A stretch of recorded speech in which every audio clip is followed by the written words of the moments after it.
আসসালামু আলাইকুম। প্রিয় দর্শক,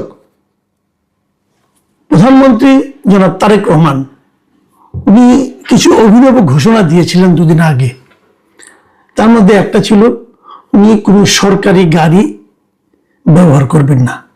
ওনার নিজের যে গাড়ি আছে উনি সেই গাড়িটাই ব্যবহার করবেন এবং ওই গাড়ির ড্রাইভারের বেতন এবং ওনার যে তেলের খরচ এটা উনি নিজেই বহন করবেন।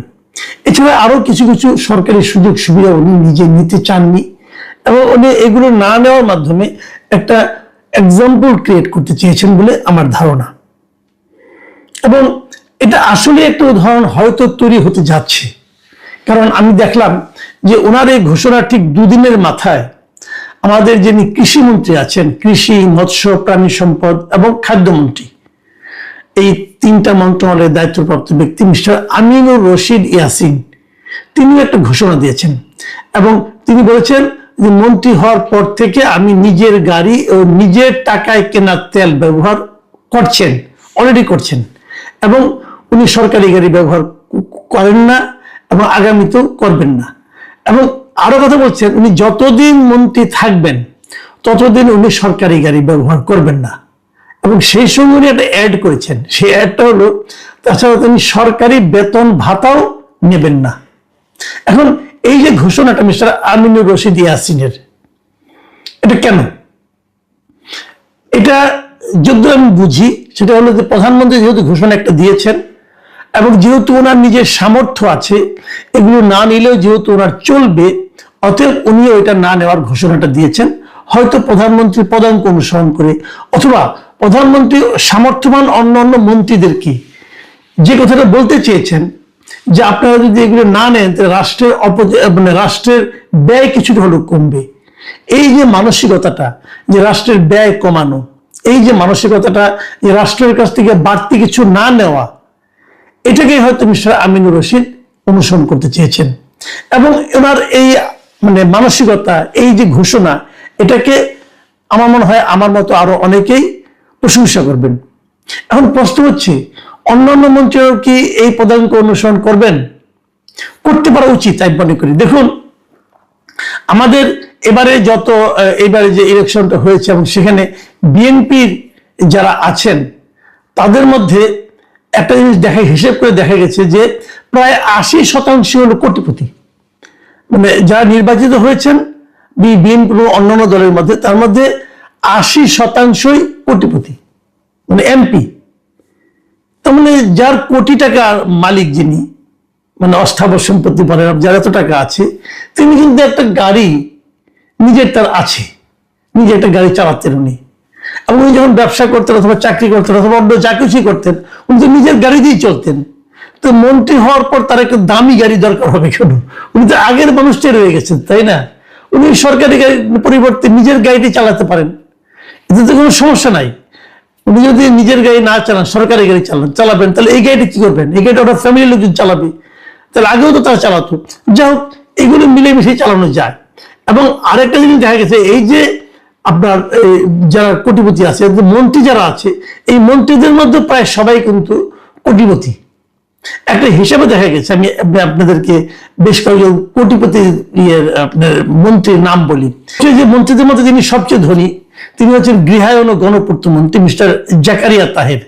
ওনার সম্পত্তির পরিমাণ হলো 181,72,00,000 টাকা। এবং তার চেয়ে একটু কম ধন যার আছে, 116,91,00,000 টাকা আছে মিস্টার আব্দুল আউল মিন্টু, যিনি নাকি পরিবেশ, বন এবং জলবায়ু বিষয়ক মন্ত্রী। খলিলুর রহমান যিনি আছেন পররাষ্ট্রমন্ত্রী, তার সম্পদের পরিমাণ 56,76,00,000 টাকা। আর এই যে আমিনুর রশিদ, যিনি অলরেডি ঘোষণা দিয়েছেন যে উনি গাড়ি চালাবেন না, সরকারি গাড়ি, তার সম্পদের পরিমাণ হলো 29,24,00,000 টাকা। তো এরকম আরো অনেকে আছেন, কি বলবো আপনাকে, কোটিপতি মন্ত্রীর সংখ্যাই বেশি। তো এরা যে কেউ কিন্তু সরকারি গাড়ি না চালালেও পারেন, নিজেদের গাড়ি নিজেরা তেল খরচটা নিজেরা দিতে পারেন, এগুলো দিতে পারেন। আর আমিনুর রশিদ সাহেব যে ঘোষণা দিয়েছেন যে উনি অন্যান্য সুযোগ সুবিধা, বেতন ভাতাও নেবেন না, এটাও ইন্টারেস্টিং। বেতন নেবেন না বলেছেন, ভাতা নেবেন কিনা আমি জানি না, সেটাও কিন্তু যে আহামরি কোনো টাকা তা কিন্তু না। আমরা যদি দেখি যে মন্ত্রী প্রতিমন্ত্রী আসলে কেমন বেতন পান, কেমন কি পান, আপনাদের জানা দরকার, তো বলে দিচ্ছি এই জন্য জারি রাখার জন্য। একজন মন্ত্রীর মাসিক বেতন হচ্ছে 1,05,000 টাকা, এবং একজন প্রতিমন্ত্রীর বেতন হচ্ছে 92,000 টাকা। এটা তাদের মূল বেতন। এর বাইরে আরো কিছু তারা পান, যেমন তারা বিনা ভাড়ায় সুসজ্জিত বাসভবন পান, বিনা ভাড়ায়। এবং এই বাসভবনের বিদ্যুৎ, গ্যাস, পানি, এই সমস্ত আনুষঙ্গিক যে ইউটিলিটি কস্ট, এটাও তাদের দিতে হয় না, এটা সরকার দেয়।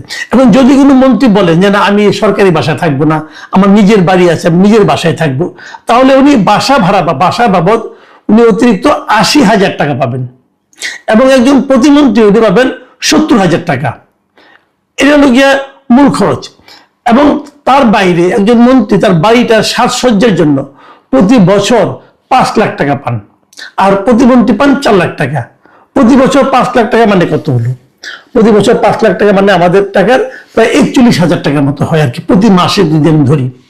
এছাড়া উনি সরকারি খরচে গাড়ি পান, এবং প্রতিদিন উনি 18 লিটার জ্বালানি তেলের দাম পান। তো এইভাবে যোগ করলে যদি ঢাকার বাইরে যান, তাহলে প্রতিদিন 2,000 টাকা করে পান, একটা ভাতা পান। সবচেয়ে যেটা বড় সুবিধা হলো উনি যদি অসুস্থ হয়ে পড়েন, তার রাষ্ট্রীয় খরচে তার পুরো চিকিৎসার খরচটা রাষ্ট্রীয় খরচ রাষ্ট্র বহন করে। আর যদি অতিথি আসে, সে অতিথিদের আপ্যায়ন করার জন্য উনি প্রতি মাসে 10,000 টাকা পান আর কি মন্ত্রী। আর ওটা যদি প্রতিমন্ত্রী হয়, তিনি পান 7,500 টাকা। এরকম অনেক কিছু পান। আমি হিসেব করে দেখেছি এতে যে একজন মন্ত্রী প্রতি মাসে এই বেতন, ভাতা এবং এরকম আপ্যায়ন খরচ সব মিলিয়ে ধরলে পরে উনি প্রতি মাসে মূলত 3 লাখ টাকার মতো সুযোগ সুবিধা পান। 3 লাখ টাকা। তো যার ধরেন 15 কোটি 20 কোটি টাকা আছে, যার 100-150 কোটি টাকা আছে, তার জন্য প্রতি মাসে এই 3 লাখ টাকা খুব বেশি, খুব বেশি না। উনি চাইলেই এই টাকাটা সরকারের কাছ থেকে নাও নিতে পারেন। এবং এই টাকাটা আমাদের কাছে আমার মনে হয় না, যদি উনি দুর্নীতি পরায়ণ হন, তাহলে তো 3 লাখ টাকা প্রতিদিনই ওরা কয়েক লাখ টাকা ইনকাম হয়ে যায়। যাক, সেটা আমি ধরছি এরা কেউ দুর্নীতিবান হচ্ছে না, এরা সবাই খুব সৎ লোক। তো তারপরেও কিন্তু এদের যে পার্টি আছে, ওনারা 3 লাখ টাকা প্রতি মাসে না নিলেও পারেন সরকারের কাছ থেকে। আবার যাদের দরকার তারা নেবেন, এটা নিয়ে কোনো আপত্তি নাই। যাদের দরকার নাই তারাও যদি নেন, তাও আপনি কোনো আপত্তি করতে পারবো না। কিন্তু ওনাদের সদিচ্ছাটা আমরা বোঝার চেষ্টা করছি। যদি প্রধানমন্ত্রী তারেক রহমান উনি যদি সরকারি গাড়ি চলাচল করতেন, উনি যদি সরকারি তেল খরচ নিতেন, উনি যদি সরকারের কাছ থেকে তেল নিতেন, নিতেই পারতেন। আমরা তো না করতে পারি, কারণ আগের কোনো প্রধানমন্ত্রী তো এই ধরনের উদাহরণ তৈরি করে নাই। আগে যত প্রধানমন্ত্রী ছিল সবাই তো সরকারের টাকায় চলতো। এখন এই প্রধানমন্ত্রী বলছে আমি নেব না। উনি যখন একটা উদাহরণ তৈরি করেছেন, তখন ওনার ক্যাবিনেটের কাছ থেকে আমি ধরে একটা উদাহরণ পেলে আমার কাছে মনে হতো না, তাহলে ওনার ক্যাবিনেট ওনার মতো করেই চলছে, ওনাকে ফলো করার চেষ্টা করছে। সবাই হয়তো পারবেন না, কিন্তু যারা পারবেন তারা কিন্তু ইচ্ছা করলে এই কাজটা শুরু করে দিতে পারেন। এই মন্ত্রিসভা গঠন হওয়ার আগেই যখন নাকি ওনারা শপথ নিলেন প্রথম দিন এমপি হিসাবে, সেই দিন কিন্তু ওনাদের এমপিরা বসে একটা সিদ্ধান্ত নিয়েছিলেন যে ওনারা কেউ শুল্কমুক্ত গাড়িও নেবেন না, কোনো প্লটও নেবেন না। এবং এইটাও আমার কাছে খুব ভালো একটা ডিসিশন মনে হয়েছে। এই ডিসিশনটা অবশ্য জামাতে ইসলাম আরো আগে দিয়েছিল যে তারা যদি নির্বাচিত হন, তাহলে তারা কোনো শুল্কমুক্ত গাড়ি অথবা প্লট নেবেন না। এবং এটা খুবই একটা ভালো আমি মনে করি সিদ্ধান্ত। এখন আমার এখানে একটা কথা আছে। আমার কথাটা হলো, এই যে শুল্কমুক্ত গাড়ি অথবা প্লট পাওয়ার যেটা, এটা কিন্তু একটা নিয়ম আছে, একটা প্রথা আছে, আইনও সংসদে পাস করে নিয়েছে তারা, যে জাতীয় সংসদে যারা সদস্য হবেন তাদের গাড়ির জন্য কোন রকম শুল্ক দিতে হবে না। মানে যেগুলো জিপ গাড়ি আমাদের এখানে যেটা আছে এখন, যদি একটা জিপ গাড়ির দাম 40 লাখ টাকা হয়, সেটা যখন আপনি যদি কিনতে যান তার দাম পড়বে তার 1,60,00,000 টাকা। মানে এরকম প্রায় 3 গুণ 4 গুণ বেড়ে যায়। তো যদি আপনি এমপি হন, তাহলে আপনি 40 লাখ টাকা দিয়ে কিনতে পারবেন। এই যে সুবিধাটা, মানে শুল্ক যদি তারা না দেয় তাহলে ক্ষতি হয় কার? দেশের ক্ষতি হয়। তো এই জায়গাটা কিন্তু ওরা আইন করে নিয়েছিলেন, তারা এটা নিবেন। এখন ইনারা সিদ্ধান্ত নিয়েছেন এরা নিবেন না। এখন কেউ যখন নেবেন না, জনগণকে এতটুকু দয়া দেখানো দরকারটা কি? আমি আশা করব ওনারা সংসদে যাওয়ার পর প্রথমেই এই আইনটা বাতিল করে দিবেন। যে আইনটা আগে ছিল, যে শুল্কমুক্ত গাড়ি এবং প্লট পাওয়ার সুবিধা, এই সুবিধাটুকু যদি ওরা বাতিল করে দেন, তাহলে কিন্তু নতুন করে কিছু বলার দরকার পড়ে না। তো এগুলো করলে যে দেশের অর্থনীতিতে আমূল পরিবর্তন হয়ে যাবে তা কিন্তু না।